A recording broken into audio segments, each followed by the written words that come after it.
नमस्कार। अगर आप इतिहास के जानकार दिखना चाहते हैं, इस देश की सारी समस्याओं की जड़ नेहरू को करार दे दीजिए।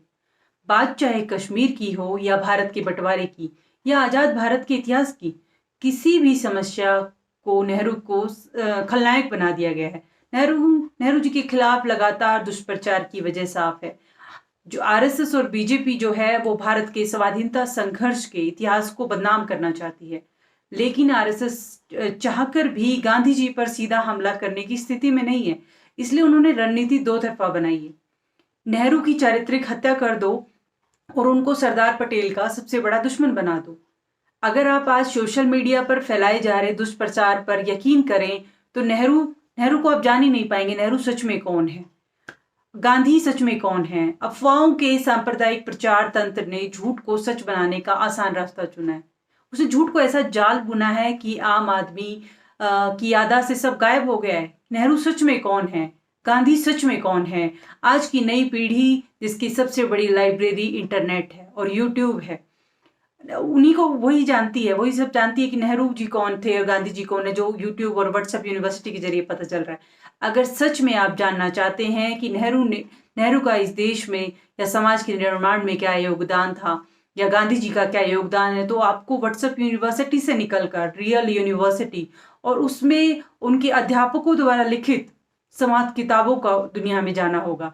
उन्हीं की किताबों में से एक किताब है जाने माने नेहरूवियन आइडियोलॉग प्रोफेशनल पुरुषोत्तम अग्रवाल की। हाल फिलहाल में प्रकाशित एक किताब आई है, कौन है भारत माता, जो कि नेहरू के भाषणों का लेखों का एक संपादन है।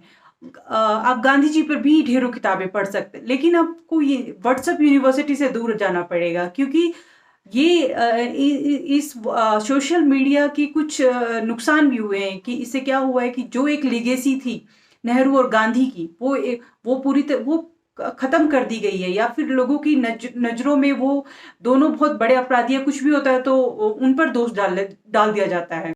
गांधी जी की हत्या के बाद भी नेहरू जी ने राष्ट्रीय स्वयंसेवक संघ पर लंबे समय तक प्रतिबंध को नेहरू जी ने ठीक नहीं माना। उनका मानना था कि आजाद भारत में इन तरीकों का प्रयोग जितना कम किया जाए उतना अच्छा है। आप 4 घंटे सोकर भी उन्होंने कभी एहसान नहीं जताया और खुली आंखों से भारत को दुनिया के नक्शे पर चमकाने की कशीदगारी करते रहे। प्रसिद्ध अर्थशास्त्री डेनियल थॉर्नर कहते थे कि आज़ादी के बाद जितना काम 21 सालों में नेहरू और गांधी जी और जितने रहे नायक डॉक्टर अंबेडकर ने किया, उतना शायद 200 साल में किए गए काम के बराबर है। अगर नहीं तो आप नेहरू पर कुछ कीचड़ उछालने से बाज आइए और दूसरों को ऐसा करने से रोकिए। यकीन मानिए, नेहरू होना या गांधी होना इतना आसान नहीं है। अगर आपको नेहरू के नाम की कीमत नहीं पता, आपको गांधी के नाम की कीमत नहीं पता, तो आरएसएस के दुष्प्रचार से दूर रहें और किसी अन्य देश चले जाइए। लोग आपकी इज्जत करेंगे, इसलिए भी करेंगे क्योंकि आप गांधी के देश से हैं, आप नेहरू के देश से हैं। नमस्कार।